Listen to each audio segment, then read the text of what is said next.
ഏതായാലും ഇന്ന് കേരളത്തിലെ നിയമസഭാ തെരഞ്ഞെടുപ്പ് ഇപ്പോൾ നടക്കുന്ന ഈ ഒരു സമയത്ത് പലരും പറയാറുണ്ട്, ഇപ്പോഴൊന്നും വലിയ കാര്യമൊന്നുമില്ല, പണ്ടായിരുന്നു നമ്മുടെ നാട്ടിലെ ജനാധിപത്യവും കാര്യങ്ങളും തെരഞ്ഞെടുപ്പ് പോലെ കൃത്യമായി നടന്നിരുന്നത്, നിയമസഭയൊക്കെ സമ്മതിച്ചിരുന്നതെന്ന് പറയുമ്പോൾ നമ്മുടെ ചരിത്രം നമ്മൾ തിരിഞ്ഞു നോക്കുന്നത് നല്ലതായിരിക്കും ഈ ഒരു ദിവസം.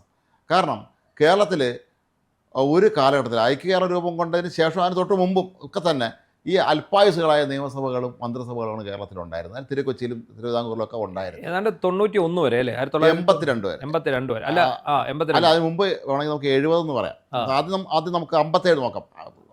തിരുക്കൊച്ചി അവിടെ നിൽക്കട്ടെ. ഐക്യകേരള രൂപം കൊണ്ടതിന് ശേഷം ആദ്യ തെരഞ്ഞെടുപ്പ് EMS മന്ത്രിസഭ വിമോചന സമരം കാരണം അത് 59 അത് പോയി. അതായത് 2 വർഷമാണ്. 2 വർഷം ചില്ലറ അത് താഴെ വീണു. അത് കഴിഞ്ഞിട്ട് 60 തെരഞ്ഞെടുപ്പ് നടക്കുന്നു.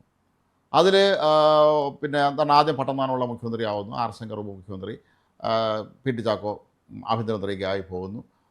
2 വർഷം കഴിഞ്ഞപ്പോൾ ആ പട്ടന്നാനുള്ള രാജിവെക്കുന്നു, അദ്ദേഹം പഞ്ചാബ് ഗവർണറായി പോകുന്നു. പിന്നെ ആർ ശങ്കർ മുഖ്യമന്ത്രി ആവുന്നു. ആർ ശങ്കറിന് 64 അദ്ദേഹത്തിനും രാജിവെക്കേണ്ടത്, അദ്ദേഹത്തിനെതിരെ അവിശ്വാസ പ്രമേയം കൊണ്ടുവരുന്നു, മന്ത്രിസഭ താഴെ പോകുന്നു. പിന്നെ നടന്ന 65-ലാണ്. അപ്പോൾ ആ നിയമസഭ കാലാവധി പൂർത്തിയാക്കാതെ പോയി. 65 ഉണ്ടായിരുന്നു, 64 താഴെ വീണു. 65 തെരഞ്ഞെടുപ്പ് നടക്കുന്നു, ആർക്കും ഭൂരിപക്ഷമില്ല. വീണ്ടും തെരഞ്ഞെടുപ്പ് നടക്കുന്ന 67-ലാണ്. അതുവരെ പ്രസിഡന്റ് ഭരണം വരും, രാഷ്ട്രപതി ഭരണം. നമ്മൾ ഇത് ഒരു പക്ഷേ കേരളത്തിലെ പുതിയ തലമുറയ്ക്ക് കേട്ടുകളില്ലാത്ത കാര്യം ഈ പ്രസിഡന്റ് ഭരണം എന്താണെന്നുള്ളത്. നമ്മുടെ മന്ത്രിമാരൊക്കെ കാണുന്നുള്ളൂ. രാഷ്ട്രപതി നേരിട്ട് ഗവർണറാണ് വഴി ഭരിക്കുന്നു, ഗവർണർക്ക് ചില അഡ്വൈസർമാരെ വയ്ക്കും, ഉപദേഷ്ടാക്കളെ. അത് എൻ്റെ കുട്ടിക്കാലത്ത് നമ്മൾ ഈ പത്രം അന്ന് വായിക്കുമായിരുന്നു. വളരെ രസകരമായൊരു ചിത്രം ഇപ്പോഴും എൻ്റെ മനസ്സിലുണ്ട്. ഒരിക്കൽ ജ്യോതി വെങ്കടച്ചെല്ലം ഗവർണറായ കാലത്താണെന്ന് തോന്നുന്നു പ്രസിഡന്റ് ഭരണം വന്നു. അന്ന് അഡ്വൈസറായി നിയമിക്കപ്പെട്ടത് N. ചന്ദ്രഭാനു എന്ന കേരളത്തിലെ ചീഫ് സെക്രട്ടറി ആയിരുന്ന അദ്ദേഹത്തിന്, അതേപോലെ പ്രഗത്ഭനായ ഉദ്യോഗസ്ഥനായിരുന്നാണ്. അദ്ദേഹം വരികയാണ്. അപ്പം ശരിക്കും ഒരു ക്യാബിനറ്റ് പദവിയാണെന്ന് തോന്നുന്നു. അപ്പം അന്ന് ഗവർണറുടെ ADC ആയിരുന്നത് ഇദ്ദേഹത്തിൻ്റെ മകനായ IPS ഉദ്യോഗസ്ഥനായ രമേശ് ചന്ദ്രഭാനുവാണ്. ഞാൻ പേര് കേട്ടു. അപ്പം ഈ അച്ഛൻ വരുമ്പോൾ മകൻ സല്യൂട്ട് ചെയ്യുന്നൊരു ചിത്രം ഉണ്ടായിരുന്നു. കാരണം അദ്ദേഹം വരുമ്പോഴേ സത്യപ്രതിജ്ഞയ്ക്ക് വരുമ്പോൾ ഭയങ്കര സംഭവമായിരുന്നു. അത് അന്നത്തെ കാലത്ത് അതൊരു വളരെ വലിയ വാർത്തയായിരുന്നു. അപ്പോൾ അദ്ദേഹത്തിൻ്റെ മകൻ IPS ആരാണ് നമുക്ക് പലർക്കും അറിയില്ലായിരുന്നു. അദ്ദേഹം പിന്നീട് DGP ലോ ആൻഡ് ഓർഡർ ആവാതെ DGP പെൻഷൻ പറ്റി അദ്ദേഹം അന്തരിച്ചു തോന്നുന്നു. പക്ഷേ പ്രഗത്ഭനായ ഉദ്യോഗസ്ഥനായിരുന്നു അദ്ദേഹം. അങ്ങനെ അത് കഴിഞ്ഞ് 67 തെരഞ്ഞെടുപ്പ് വീണ്ടും നടക്കുന്നു. അത് 69 അത് താഴെ വീണു. 2 വർഷം താഴെ വീഴുന്നു. പിന്നെ അച്യുത മേനോൻ മുഖ്യമന്ത്രി ആവുന്നു. കരുണാകരൻ്റെ നേരത്തെ എല്ലാം കൂടെ തട്ടിക്കൂട്ടി 77. അത് കഴിഞ്ഞ് 69 താഴെ വീഴുന്നു. അത് അച്യുത മേനോൻ മുഖ്യമന്ത്രി ആവുന്നു. ഒരു കൂട്ടുകക്ഷി കോൺഗ്രസ് ഒക്കെ ചേർന്ന് മന്ത്രിസഭ ഉണ്ടാക്കുന്നു. അത് 70 അവരങ്ങ് രാജിവെച്ചിട്ട് അവിശ്വാസം കൊണ്ടുവന്നില്ല, ഒന്നിന്ന് ഇലക്ഷൻ നടത്തി. അപ്പോൾ ഈ 70 ശരിക്കും 75 തീരേണ്ട നിയമസഭയുടെ കാലാവധി 77 വരെ പോയി. അടിയന്തരാവസ്ഥ അച്ഛൻ്റെ ലോക്സഭയുടെ അസംബ്ലിയുടെ എല്ലാം കാലാവധി നീട്ടി. അങ്ങനെ അച്യുത മേനോൻ കാലാവധി പൂർത്തിയാക്കി എന്ന് പറയുന്ന കാലാവധി കുറച്ച് കഴിഞ്ഞും കൂടെ പോയി. 2 വർഷം കാവൽ മന്ത്രിസഭ എന്ന് പറയാൻ പറ്റില്ല, അത് നീട്ടി അനന്തരാവസ്ഥ കാലമായിരുന്നു. പിന്നെ 77 കേരള നിയമസഭയാണ് നമ്മൾ ഈ രാഷ്ട്രീയ വിദ്യാർത്ഥികൾ നിർബന്ധം പഠിച്ചിരിക്കുന്നത്. അവിടെ അന്ന് ഇന്ദിരാ കോൺഗ്രസ് പിളർന്നു. അന്ന് തെരഞ്ഞെടുപ്പിൽ ഇന്ത്യയിൽ മുഴുവൻ കോൺഗ്രസ് പരാജയപ്പെടുമ്പോൾ കേരളത്തിൽ 110 സീറ്റ് കൊണ്ടാണ് കേരളത്തിൽ. അങ്ങനെയാണ് കോൺഗ്രസ് ഇന്ദിര വന്നത്. അപ്പൊ മറ്റേ ശരത്ചന്ദ്ര പ്രസാദ് അല്ലല്ല, ദേവരാജ അരശ്, ബ്രഹ്മാനന്ദ റെഡ്ഡി, പിന്നെയാണ് SI ശരത് പവാറാണ് SI. യു ആയിരുന്നു അരശ്, പല പല പേരായിരുന്നു ഇതിന്. അപ്പോൾ ഇത് ഈ 77 വളരെ വിചിത്രമാണ്. 77 110 സീറ്റും കൂടെ. അന്ന് CPIയും RSP എല്ലാം UDF-ലാണ്. അത് UDF അല്ല, UF ആണ്, ഐക്യമുന്നണി, ജനാധിപത്യ മുന്നണിയല്ല. ഇതിങ്ങനെ ആദ്യം K. കരുണാകരൻ മുഖ്യമന്ത്രി ആവുന്നു.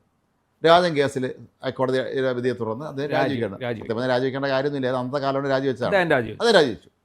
അന്ന് MLA അല്ലാതിരുന്ന A. K. ആന്റണി മുഖ്യമന്ത്രി. അന്ന് അദ്ദേഹത്തിന് വയസ്സ് 37. അദ്ദേഹം മുഖ്യമന്ത്രി ആവുന്നു. അദ്ദേഹം കഴക്കൂട്ടത്ത് ബൈ ഇലക്ഷൻ എന്ന് ജയിച്ചും അത് മുഖ്യമന്ത്രി. അങ്ങനെ പോയിക്കൊണ്ടിരിക്കുന്ന സമയത്താണ് ഇദ്ദേഹം ഉൾപ്പെടുന്ന ഈ കോൺഗ്രസ്, അന്ന് യു ആണെന്ന് തോന്നുന്നു, ചിക്കമംഗളൂരിൽ ഇന്ദിരാഗാന്ധി ബൈ ഇലക്ഷൻ മത്സരിക്കുമ്പോൾ പിന്തുണയ്ക്കാൻ തീരുമാനിച്ചു. പിന്തുണയ്ക്കാൻ തീരുമാനിച്ചു ഇദ്ദേഹത്തിൻ്റെ പാർട്ടി. A. K. ആന്റണി പ്രതിഷേധിച്ച് അങ്ങനെ രാജിവെച്ചു. രാജിവെച്ചു. അടുത്ത് PKVയെ മുഖ്യമന്ത്രിയാക്കുന്നു. കോൺഗ്രസ് സപ്പോർട്ടോടുകൂടി PK മുഖ്യമന്ത്രി ആവുന്നു. അദ്ദേഹത്തിന് സംഭവിച്ചത് ഒരു 79 ഒക്കെ കഴിഞ്ഞപ്പോൾ അദ്ദേഹം ഈ CPI വീണ്ടും ഇടതുപക്ഷത്തേക്ക് പോകാൻ തീരുമാനിക്കുന്നു. പഴയ ഇടതുപക്ഷത്തേക്ക് പോകാൻ തീരുമാനിക്കുന്നു. അങ്ങനെ വരുമ്പോൾ അദ്ദേഹം രാജിവെക്കുന്നു. പക്ഷേ അതേ രാജ്യത്തിനെ തുടർന്ന് CH മുഖ്യമന്ത്രി ആവുന്നു. അങ്ങനെയാണ് മുസ്ലിം മുഖ്യമന്ത്രി. എനിക്കൊന്നത് അദ്ദേഹം 38 ദിവസം 40 ദിവസം വളരെ കുറഞ്ഞ നാളെ അദ്ദേഹം മുൻ മുഖ്യമന്ത്രിയായി ആകുന്നു. നമ്മൾ നീലിനൊക്കെ മന്ത്രിയായത്. അപ്പോൾ അത് കഴിഞ്ഞ് പിന്നെ അതും സ്വാഭാവികം താഴെ വീഴുന്നു. പിന്നെ 80 ലക്ഷം 80 ലക്ഷം വന്നു. ആ 80 ഈ CPI ഇടതുപക്ഷത്ത് കഴിയുമ്പോൾ ഈ ആന്റണി കോൺഗ്രസ് അല്ലെങ്കിൽ ഈ കോൺഗ്രസ് ഇവരെല്ലാവരും ഇടതുപക്ഷത്തേക്ക് പോകുന്നു. അപ്പോൾ അന്ന് 1980 അസംബ്ലി പാർലമെൻറ്റ് ഒരുമിച്ച് ഇലക്ഷൻ നടക്കുക. രസകരമായ കാര്യം, പലർക്കും അറിയാമോന്ന് ഇപ്പോഴും ഉറപ്പില്ല, VM സുധീരനും ഉമ്മൻചാണ്ടിയും വയലാർ രവിയും എല്ലാം മത്സരിച്ച് ഇടതുപക്ഷ സ്ഥാനാർത്ഥികളായിട്ടായിരുന്നു. അതെ, അത് ആന്റണി ഗ്രൂപ്പായിരുന്നു, എ ഗ്രൂപ്പ്. അങ്ങനെ മന്ത്രിസഭ രൂപീകരിക്കുന്നു, നായനാർ മുഖ്യമന്ത്രിയാവുന്നു. അതൊരു 81 ആയപ്പോഴത്തേക്കും അവിടെയും പ്രശ്നമാണ്, അടിച്ചു വിരിയുന്നു. പിന്നെ മന്ത്രിസഭ ഈ ആന്റണി വിഭാഗം പിന്മാറുന്നു, മാണി വിഭാഗം പിന്മാറുന്നു, ബാലകൃഷ്ണ പിന്മാറുന്നു, വലതുവശത്തേക്ക്. കാരണം എല്ലാവരും കൂടെ തട്ടിക്കൂട്ടി ഒരു മന്ത്രിസഭ രൂപീകരിച്ചു. പക്ഷേ നിയമസഭയിൽ ആവശ്യത്തിന് ഭൂരിപക്ഷമല്ല, സ്പീക്കറെ കാസ്റ്റിംഗ് വോട്ട് കൊണ്ടാണ് അത് പോയത്. എന്തായാലും പിന്നെ തള്ളിക്കൊണ്ട് പോകണ്ടെന്ന് കരുതി 82 വീണ്ടും. അപ്പോൾ കർണാടക മന്ത്രിസഭ താഴെ വീണു, ഗവൺമെന്റ് നമ്പാടം കാലം മാറി, അപ്പോഴത്തേക്ക് അതും വീണു 82. പക്ഷേ 82 അത് 87 വരെ നല്ല ഭൂരിപക്ഷത്തോടുകൂടി വന്നു. അന്ന് NDP, SRP ഇവരെല്ലാവർക്കും 2-3 MLA, എല്ലാം സാമുദായിക സംഘടനകൾക്കെല്ലാം എല്ലാവരും ഒരുമിച്ച് ധീവരസഭ എല്ലാവരും ഒരുമിച്ച് കർണാടകത്തിൽ കൊണ്ടുപോയി. പിന്നെ 82, 87 ഇടതുമുന്നണി വരുന്നു. അവർക്ക് ഭൂരിപക്ഷമൊക്കെ ഉണ്ടായിരുന്നു. പക്ഷേ 91 നായനാർ മുഖ്യമന്ത്രിയാവുന്നു. 91 ജില്ലാ കൗൺസിൽ തെരഞ്ഞെടുപ്പാണ്. 90 ജില്ലാ കൗൺസിൽ തെരഞ്ഞെടുപ്പ് നടക്കുമ്പോൾ വലിയ ഭൂരിപക്ഷം. ഇപ്പൊ ഇലക്ഷൻ നടത്തിയ നമ്മൾ സംഗതി ഇലക്ഷൻ നടത്താൻ ആവശ്യപ്പെട്ടു. അന്ന് ഇന്ത്യയിൽ മൊത്തം തെരഞ്ഞെടുപ്പ് നടക്കുക. അതിന്റെ കൂട്ടത്തിൽ ഇത് പൊക്കോട്ടെ, ഞങ്ങൾ വീണ്ടും അധികാരത്തിൽ തുടർച്ചയല്ലേ. ഇടതുമുന്നണി വരുമായിരുന്നു, പക്ഷേ രാജീവ് ഗാന്ധി അബദ്ധം പറ്റിപ്പോയെന്ന് പറഞ്ഞാൽ ഈ ആരും പ്രതീക്ഷിക്കാതെ 91 രാജീവ് ഗാന്ധി വരുന്നു. അതിന് അപ്പോഴത്തെ തെരഞ്ഞെടുപ്പ് മാറ്റി വയ്ക്കുന്നു. അത് കഴിഞ്ഞ് നടക്കുന്ന തെരഞ്ഞെടുപ്പിൽ പക്ഷേ കേന്ദ്രത്തിൽ കയറാൻ വളരെ ബുദ്ധിമുട്ടി. എന്നിട്ട് പോലും ഭൂരിപക്ഷം കിട്ടി. പക്ഷേ കേരളം തൂത്തുവായി. അന്ന് പിന്നെ ആന്റണി മുഖ്യമന്ത്രി അല്ല കർണാടക മുഖ്യമന്ത്രിയാവുന്നു. ചാരക്കേസ് കർണാടകം രാജിവെക്കുന്നു, ആന്റണി വരുന്നു. പക്ഷേ എന്നാലും നിയമസഭ ഭരിച്ചുകൊണ്ടിട്ടില്ല. ഇല്ല. അപ്പോൾ അങ്ങനെ 96 BS തോക്കുന്നു, മുഖ്യമന്ത്രി ആകേണ്ട BS തോക്കുന്നു. നായനാർ വീണ്ടും വരുന്നു, മുഖ്യമന്ത്രിയാവുന്നു. പിന്നെ അങ്ങനെ തൃക്കരിപ്പൂരിൽ നിന്ന് ജയിക്കും അല്ലേ? അല്ലല്ല, തൃക്കരിപ്പൂരല്ലല്ലോ, കണ്ണൂർ പയ്യന്നൂരാണോ സംശയമുണ്ട്. കണ്ണൂർ ജില്ലയിലാണ്.